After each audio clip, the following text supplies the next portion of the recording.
54-ാം സംസ്ഥാന സമ്മേളനത്തോടനുബന്ധിച്ചുള്ള സാംസ്കാരിക സമ്മേളനമാണ് ഇവിടെ ആരംഭിക്കുന്നത്. ഈ സാംസ്കാരിക സമ്മേളനത്തിൻ്റെ അധ്യക്ഷനായി കേരള യുക്തിവാദി സംഘത്തിൻ്റെ സംസ്ഥാന പ്രസിഡന്റ് ഗംഗൻ മാഷിനെ സ്നേഹപൂർവ്വം ക്ഷണിക്കുകയാണ്. അധ്യക്ഷൻ്റെ അനുവാദത്തോടുകൂടി ഈ സാംസ്കാരിക സമ്മേളനത്തിന് സ്വാഗതം പറയുന്നതിന് വേണ്ടി കേരള യുക്തിവാദി സംഘത്തിൻ്റെ സംസ്ഥാന ജനറൽ സെക്രട്ടറി ശ്രീ TK ശക്തിധരനെ ക്ഷണിക്കുന്നു. പ്രിയപ്പെട്ടവരെ, ഇന്നത്തെ യോഗ സാംസ്കാരിക സമ്മേളനത്തിൻ്റെ അധ്യക്ഷൻ പ്രിയപ്പെട്ട ഗംഗമാഷ്, നമ്മുടെ ഈ സംഘാടക സമിതി ചെയർമാൻ ആദരണീയനായ കുരീപ്പുഴ, ഈ സമ്മേളനം ഉദ്ഘാടനം ചെയ്യുന്ന ഏറ്റവും സ്നേഹനിധിയായ ഹമീദ് സാറ്, നമ്മുടെ സംഘത്തിൻ്റെ സംസ്ഥാന പ്രസിഡന്റ് അഡ്വക്കേറ്റ് രാജപാൽ വാഗത്താനം, ചടങ്ങിന് നന്ദി പ്രകാശിപ്പിക്കുന്ന എൽസ ടീച്ചർ, പ്രസംഗിക്കുന്ന മിഡാഷ തുടങ്ങി സംഘത്തിൻ്റെ ഭാരവാഹികളെ, വേദിയിലും സദസ്സിലുമായിട്ടുള്ള ഉപേക്ഷമായിട്ടുള്ള ബഹുമാന്യരെ, വിദ്യാഭ്യാസം മതമുക്തമാക്കുക എന്ന മുദ്രാവാക്യം ഉയർത്തിക്കൊണ്ടാണ് കേരള യുക്തിവാദി സംഘത്തിൻ്റെ 34-ാം സംസ്ഥാന സമ്മേളനം ഇന്നലെ ഇന്നും നാളെയുമായി ഇവിടെ നടന്നുകൊണ്ടിരിക്കുന്നത്.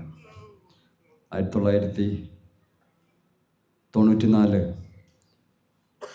മെയ് മാസം 20, 21, 22 തീയതികളിലാണ് ഈ കൊല്ലത്ത് വെച്ച് സംഘത്തിൻ്റെ 17-ാം സംസ്ഥാന സമ്മേളനം നടന്നത്.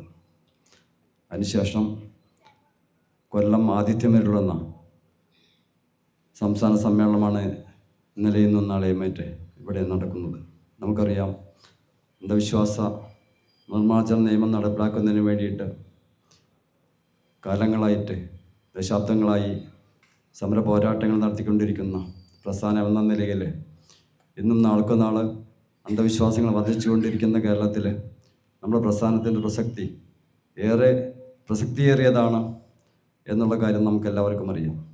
കേരളത്തിലെ മാറി മാറി വരുന്ന ഭരണകൂടങ്ങളൊക്കെ വോട്ട് ബാങ്ക് രാഷ്ട്രീയം കളിച്ചുകൊണ്ട് അന്ധവിശ്വാസികളെയും മതവിശ്വാസികളെയും മതവർഗീയവാദികളെയും ജാതിവാദികളെയും എല്ലാം ഒപ്പം ചേർത്തെടുത്തിക്കൊണ്ട് വോട്ട് ബാങ്ക് ഉറപ്പിക്കുന്ന ഒരു കാഴ്ചയാണ് നമ്മൾ കണ്ടുകൊണ്ടിരിക്കുന്നത്. സാമുദായിക നേതാക്കളെയെല്ലാം സ്വന്തം വാഹനത്തിൽ കയറ്റി കൊണ്ടുപോകുന്ന മുഖ്യമന്ത്രി വരെയും നമുക്കുണ്ട് എന്നുള്ള കാര്യം വളരെ വേദനയോടെ സൂചിപ്പിക്കുകയാണ്. കേരളത്തിൻ്റെ സാംസ്കാരിക വകുപ്പ് മന്ത്രിയാകട്ടെ, കേരളത്തിലെ തന്നെ അറിയപ്പെടുന്ന ഒരു ആൾദൈവത്തെ ആലിംഗനം ചെയ്യുകയും ശിരസിൽ ചുംബിക്കുകയും തുടങ്ങി സാംസ്കാരിക കേരളത്തിന് ഏറ്റവും നാണക്കേടുണ്ടാക്കുന്ന രീതിയിലാണ് പ്രവർത്തിച്ചുകൊണ്ടിരിക്കുന്നത്. അതിന് 10 വോട്ടിന് വേണ്ടിയിട്ട് എന്തു ചെയ്യാൻ മടിക്കുന്ന ഒരു ഭരണ സംവിധാനമാണ് കേരളത്തിലെ മാത്രമല്ല ഇന്ത്യയിലും തന്നെ നടന്നുകൊണ്ടിരിക്കുന്നത് എന്ന കാര്യം നമുക്കറിയാം.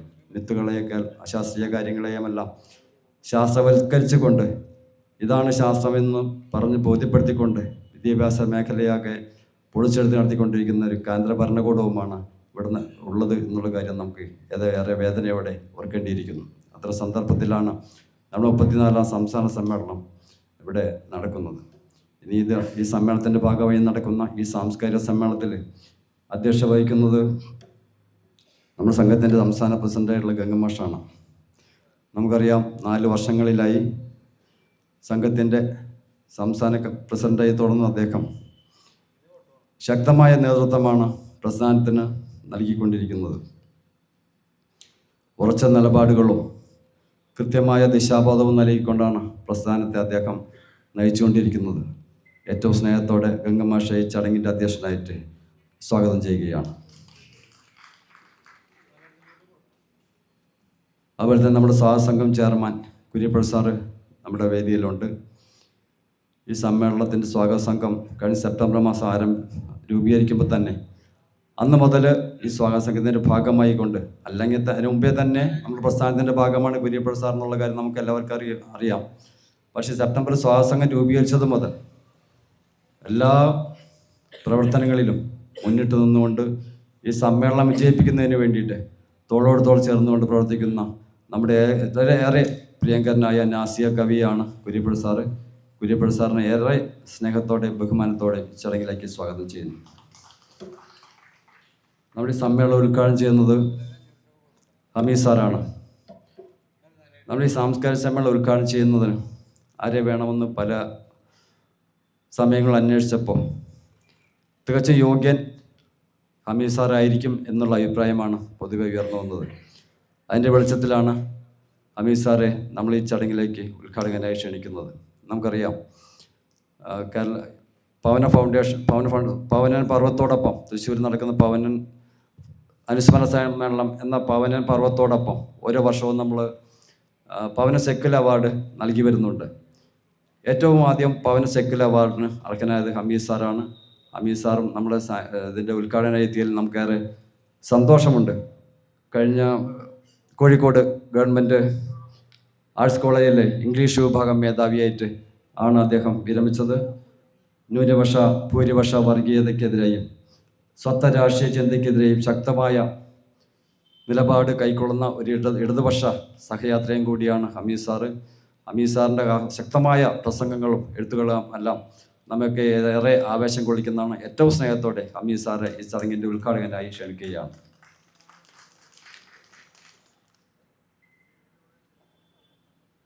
നമ്മുടെ PS സുബാല MLA അദ്ദേഹം ഇവിടെ എത്തിച്ചേരും എന്നാണ് നമ്മൾ അറിയിച്ചിട്ടുള്ളത്. സ്വാഗത സംഘത്തിൻ്റെ രക്ഷാധികാരി കൂടിയാണ്. അദ്ദേഹം ഏതാനും സമയത്തിനുള്ളിൽ എത്തിച്ചേരും എന്ന പ്രതീക്ഷയോടെയാണ് നമ്മൾ മുന്നോട്ട് പോകുന്നത്. അദ്ദേഹത്തിൻ്റെ അഭാവത്തിലും അദ്ദേഹത്തെ ചടങ്ങിലേക്ക് സ്വാഗതം ചെയ്യുകയാണ്. അപ്പോൾ തന്നെ ഡോക്ടർ PK ഗോപൻ അദ്ദേഹം സ്വാഗത സംഘം രൂപീകരിക്കുമ്പോൾ കൊല്ലം ജില്ലാ പഞ്ചായത്ത് പ്രസിഡൻ്റായിരുന്നു. ഇത്തവണ അദ്ദേഹം മത്സരിച്ചില്ല. അദ്ദേഹം നമ്മുടെ സ്വാഗത രക്ഷാധികാരിയാണ്. സ്വാഗത സംഘത്തിലെ ഒട്ടുമിക്ക യോഗങ്ങളിലും അദ്ദേഹം പങ്കെടുത്തിരുന്നു. നമ്മൾ ലോഗോ പ്രകാശനം ചെയ്തതും അദ്ദേഹം തന്നെയായിരുന്നു. അദ്ദേഹത്തിൻ്റെ അഭാവത്തിൽ ഡോക്ടർ PK ഗോപൻ അവർകളെ ചടങ്ങിലേക്ക് സ്വാഗതം ചെയ്യുന്നു. അവർ തന്നെ ഈ ചടങ്ങിൽ പ്രസംഗിക്കുന്നത് ബിഡാഷയാണ്, PM ബിഡാഷയാണ്. ഉയർന്നു വരുന്ന ഒരു പ്രാസംഗികയാണ്. നമ്മുടെ HYMൻ്റെ പ്രതീതിയായിട്ടാണ് നമ്മൾ സംസാരിക്കുന്നത്. ഏറെ സ്നേഹത്തോടെ ബിഡാഷയെയും ഈ ചടങ്ങിലേക്ക് സ്വാഗതം ചെയ്യുകയാണ്.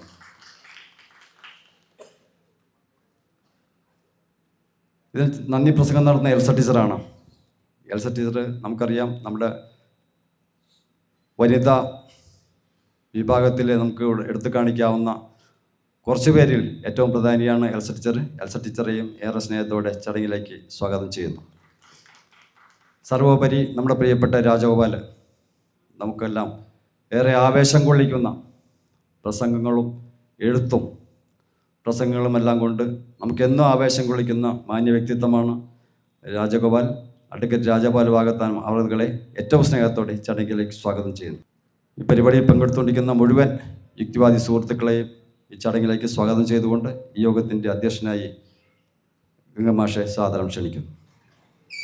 വേദിയിലും സദസ്സിലുമുള്ള വേണ്ടപ്പെട്ടവരെ, കേരളം മുമ്പേ പറക്കുന്ന പക്ഷിയായതിൻ്റെ പിറകിൽ അതിൻ്റെ രാസത്വരകം എന്ന് പറയുന്നത് ഒന്ന് നവോത്ഥാന പ്രസ്ഥാനമാണ്, രണ്ടാമത് വായനശാല പ്രസ്ഥാനമാണ്, മൂന്നാമത് ഇടതുപക്ഷ മനോഭാവമുള്ള ഗവൺമെൻറ്റുകളാണ്. അവരാണ് കേരളത്തിലെ നെല്ലിൻ ചുവട്ടിൽ മുളക്കുന്ന കാട്ടുപുല്ല് പോലെ സാധു പുലേനിയും പറയുന്നതൊക്കെ തന്നെ മനുഷ്യനാക്കി മാറ്റിയതെന്നുള്ള കാര്യം ഓർക്കുക. കൊല്ലത്ത് വെച്ച് പറയുമ്പോൾ സാംസ്കാരിക കേരളത്തിന് ഏറ്റവും അഭിമാനാർഹമായ രീതി അന്ധവിശ്വാസങ്ങൾക്കും അനാചാരങ്ങൾക്കും തൻ്റെ വാക്കുകൾ അഗ്നിയാക്കിയ എക്കാലത്തെയും ഖാദികന്മാരിൽ പ്രമുഖനായ വി സാംബശിവനെ ഞാൻ ഓർക്കുന്നു. ബാക്കി കാര്യങ്ങളൊക്കെ തന്നെ രാവിലെ കുരിപ്പുഴ നിങ്ങളോട് പറഞ്ഞിട്ടുണ്ട്. മതേതരത്വവും ജനാധിപത്യവും വലിയ ഭീഷണി നേരിടുന്ന ഈ കാലഘട്ടത്തിൽ ജാതിയും മതവും ചെന്നായ്ക്കളെപ്പോലെ നമ്മുടെ മുന്നിൽ നിൽക്കുകയാണ്. വർഗീയത മനുഷ്യ മനസ്സിൽ വലിയ വിഷം കുത്തിവെക്കുകയാണ്. മനുഷ്യനേക്കാളും വലുത് മതമാണെന്നുള്ള പ്രചരണമാണ് ഇവിടെ നടക്കുന്നത്. നമ്മുടെ പാദം മുതൽ മുടി വരെ വർഗീയത വരികയാണ്. തരാതരമുള്ള വർഗീയതയെ കൂട്ടുപിടിച്ചുകൊണ്ട് നമ്മുടെ സമൂഹത്തെ സംസ്കാരത്തിൻ്റെ ഗുഹാമുഖത്തിലേക്ക് തിരിച്ചു കൊണ്ടുപോകുവാനുള്ള വലിയ പരിശ്രമമാണ് ഇവിടെ നടക്കുന്നത്. മനുഷ്യൻ നൈസർഗികമായി തന്നെ വിശ്വാസത്തേക്കാൾ യുക്തിയിൽ ജീവിക്കുന്ന ജീവിയാണ്. ഉയരത്തിൽ തൂങ്ങിക്കിടക്കുന്ന ഒരു പഴം പ്രാകൃത മനുഷ്യൻ കണ്ടപ്പോൾ ഒരു കമ്പെടുത്തിട്ട് അതിനെറിഞ്ഞു വീഴ്ത്താൻ പരിശ്രമിച്ചപ്പോഴാണ് മനുഷ്യൻ അറിവ് വർദ്ധിച്ചത്. ജീവിതത്തിനു വേണ്ടിയുള്ള സമരമാണ് മനുഷ്യൻ്റെ അറിവിൻ്റെയും ബോധവികാസത്തിൻ്റെയും അടിസ്ഥാനം. നൂറ്റാണ്ടുകളുടെ ആലസ്യം മൂലം അർദ്ധനിദ്രാവസ്ഥയിൽപ്പെട്ടു പോയ നമ്മുടെ സമൂഹത്തെ സാമൂഹ്യ ജീവിയാക്കാൻ സാംസ്കാരിക പ്രവർത്തനത്തിന് വലിയ പങ്കുണ്ട്. ഇന്ത്യയെ ഒരു തടാകമായി കാണുകയാണെങ്കിൽ ആ തടാകത്തിലെ ചേറിൽ വിരിഞ്ഞ താമര, അതിൻ്റെ വേര് RSSലാണ്. 1925 പൂനെയിലെ ബ്രാഹ്മണന്മാർ മതത്തിനും മുതലാളിത്തത്തിനും കാവൽ നിൽക്കാനാണ് ഇങ്ങനെയുള്ളൊരു സംവിധാനം ഇവിടെ പടുത്തുയർത്തിയത്. ഇന്ന് കാവ്യുടുത്ത സന്ധ്യയ്ക്കു പിന്നിലെ കറുത്ത വാവുകളായിട്ട് അവർ മാറിയിരിക്കുകയാണ്. എന്താണ് 10-14 വർഷമായിട്ട് നമ്മുടെ ഇന്ത്യയിൽ അവരേകദേശം അധികാരത്തിൽ വരാൻ തുടങ്ങിയപ്പോൾ നമ്മുടെ സമൂഹം സംസ്കാരത്തിൻ്റെ ഗുഹാമുഖത്തിലേക്ക് പിന്നോട്ടടിക്കുകയാണ്. യുക്തിവാദികളെപ്പറ്റി പറയുമ്പോൾ ഞങ്ങളൊരു നിരീശ്വരവാദ പ്രസ്ഥാനമാണെന്നാണ് ഞങ്ങളെപ്പറ്റിയുള്ളൊരാക്ഷേപം. ഞങ്ങളുടെ മുദ്രാവാക്യത്തിൽ ഒരു 20ാമത്തെ സ്ഥാനം മാത്രമേ നിരീശ്വരവാദത്തിൽ. പക്ഷേ ലോകത്തിലെ അവസാനത്തെ നിരീശ്വരവാദി മരിച്ചു കഴിഞ്ഞാലും ദൈവമുണ്ടെന്ന് തെളിയിക്കാൻ ഒരു വിശ്വാസിക്കും സാധിക്കില്ല. ചവിട്ടിത്തേച്ചാലും ചന്ദനം മണക്കുന്ന ഒന്നാണ് നമ്മുടെ നാസ്തികത. കേരള യുക്തിവാദി സംഘം സമൂഹത്തിൽ പ്രചരിപ്പിക്കുന്നത് മതത്തിന് പകരം സാമൂഹ്യ മനുഷ്യനെ സൃഷ്ടിച്ചുകൊണ്ട് നമ്മുടെ സമൂഹത്തെ പുരോഗതിയിലേക്ക് നയിക്കാനുള്ള മാനവിക സേവകരെയാണ് നമുക്ക് സമൂഹത്തിന് വേണ്ടത്. ഒരു പൂമുട്ടിന് മാത്രമേ ഒരു പൂവാകാൻ സാധിക്കുള്ളൂ. ഒരു ചെറു പരിവർത്തനം പോലും നാളത്തെ മഹത്തായ മാറ്റത്തിൻ്റെ നാന്ദിയാണെന്ന് നാം ഓർക്കുക. കേരളീയ നവോത്ഥാനം എന്ന് പറയുമ്പോൾ പല ആളുകൾക്കും ഒരുപാട് സംശയമുണ്ട്. നവോത്ഥാനം നടന്നില്ലെന്നുള്ള പക്ഷക്കാരുണ്ട്. അതുപോലെ തന്നെ നവോത്ഥാനം മതത്തിലൂടെ നടന്നു എന്ന് പറയുന്നവരുണ്ട്. മതത്തിലൂടെയുള്ള നവോത്ഥാനം എന്ന് പറഞ്ഞു കഴിഞ്ഞാൽ നമ്മുടെ കാളവണ്ടിക്ക് AC പിടിപ്പിക്കുന്നതിന് തുല്യമാണ്. നേരെ മറിച്ച് യൂറോപ്പിലൊക്കെ തന്നെ നവോത്ഥാനം മതത്തെ നിരസിച്ചുകൊണ്ടാണ്, മതമേധാവിത്വത്തിനും മതത്തിൻ്റെ അടിസ്ഥാന തത്വങ്ങളെയും വെല്ലുവിളിച്ചിട്ടാണ് സമൂഹം ഈ രീതിയിലേക്ക് അവിടെയൊക്കെ മുന്നോട്ട് പോയത്. നമുക്ക് പ്രതീക്ഷ നൽകുന്നത് ലോകത്തിൽ 800 കോടി ജനങ്ങളിൽ ഇന്ന് 40% ജനങ്ങൾ മതത്തിലോ ദൈവത്തിലോ വിശ്വസിക്കാത്തവരാണ്. നിരീശ്വരവാദികളുടെ രാജ്യമായ നെതർലാൻഡിൽ ജയിലുകളില്ല എന്നുള്ള കാര്യം നമ്മൾ ശ്രദ്ധിക്കുക. ധർമ്മവാദ വാക്യങ്ങൾക്ക് നമ്മുടെ മതത്തിൽ യാതൊരു രീതിയിലുള്ള പ്രാധാന്യവും പ്രായോഗിക ജീവിതത്തില്ല. സിദ്ധാന്തവും പ്രയോഗവും തമ്മിലുള്ള ബന്ധം അവർ കണക്കാക്കാറില്ല. അപ്പോൾ കേരളീയ നവോത്ഥാനത്തിൻ്റെ ഒന്നാമത്തെ പ്രത്യേകത അത് കീഴാള വർഗത്തിൻ്റെ നവോത്ഥാനം. രണ്ടാമത്തെ പ്രത്യേകത കേരളീയ നവോത്ഥാനം സ്ത്രീകളുടെ നവോത്ഥാനമാണ്. ആ കേരളീയ നവോത്ഥാനത്തിൻ്റെ ഓരോ ചുവടുവെപ്പിലും സ്ത്രീയുടെ ചോരയുണ്ട്, സ്ത്രീയുടെ സമരമുണ്ട്, സ്ത്രീയുടെ തൻ്റെ ഇടമുണ്ട്.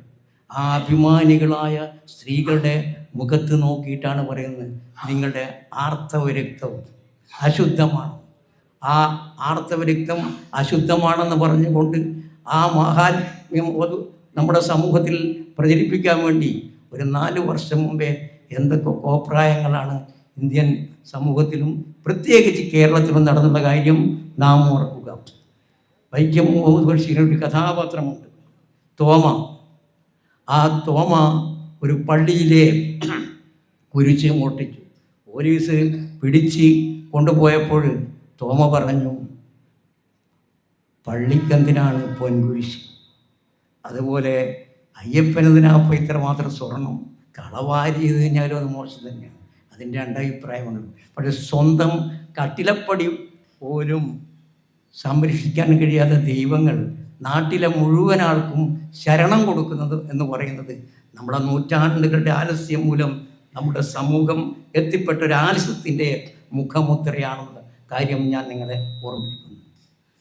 മറ്റൊന്ന്, നമ്മുടെ സമൂഹത്തിലെ മുദ്രാവാക്യം തൻ്റെ കേന്ദ്രബിന്ദു എന്ന് ഭരണഘടനയെ തൊട്ടുകൊണ്ടാണ്.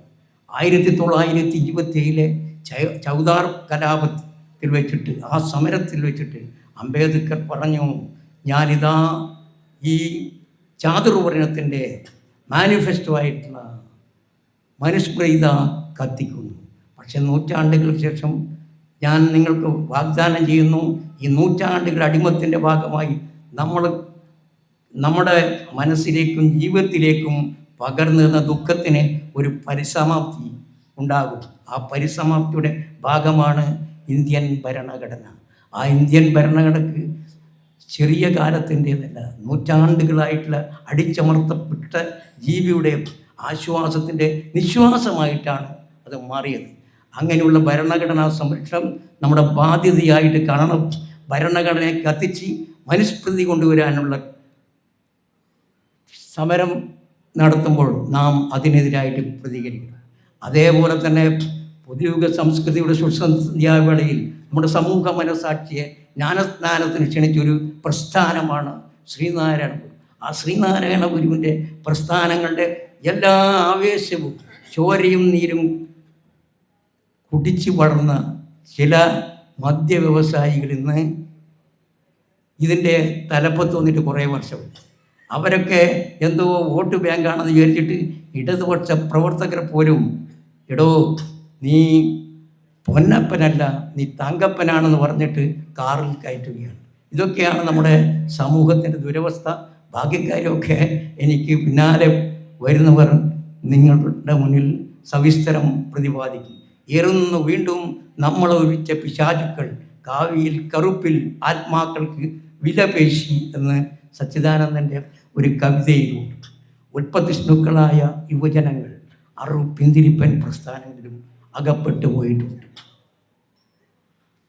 അവർ ബന്ധനത്തിൽപ്പെട്ട വേലിയേറ്റങ്ങളെ പോലെയാണ്. മനുഷ്യ സ്നേഹത്തിന് പുതിയ നിർവചനമുണ്ടാക്കാനും സാമൂഹ്യ നീതിക്കും വേണ്ടി, ശിശുസമത്വപരമായ ഒരു ആശയത്തിന് വേണ്ടി ഒരു ശാസ്ത്രം മാത്രം പ്രചരിപ്പിക്കുന്ന ഒരു സംഘടനയല്ല കേരള യുക്തിവാദി സംഘം. ഒരു ശാസ്ത്രം മാത്രം പ്രചരിപ്പിച്ചിട്ട് ഒരു സമൂഹവും മുന്നോട്ട് പോയിട്ടില്ല. അറിവ് പ്രയോഗമാണ്, പ്രവർത്തനമാണെന്ന് നിങ്ങളെ ഓർമ്മിപ്പിച്ചുകൊണ്ട് തീർച്ചയായിട്ടും അനീതിക്കെതിരായിട്ട് ഒഴുക്കിലെ മീനിനെ പോലെ മുമ്പോട്ട് കുതിക്കാൻ ഓരോ യുക്തിവാദിയും തയ്യാറാകണമെന്ന് വിനയപുരസ്സരം അഭ്യർത്ഥിച്ചുകൊണ്ട് നമ്മുടെ ഈ സാംസ്കാരിക സമ്മേളനം ഉദ്ഘാടനം ചെയ്യാൻ ഉയർന്ന ചിന്തയും ഉറച്ച നട്ടലും കരുത്തുറ്റ കൈകളും സഹായകമാക്കിയ മലയാളത്തിൻ്റെ പ്രിയപ്പെട്ട വിമർശകൻ ശ്രീ പ്രൊഫസർ ഹമീദ് ചാന്തമംഗലൂരിനെ ഞാൻ ആദരപൂർവ്വം ക്ഷണിക്കുന്നു.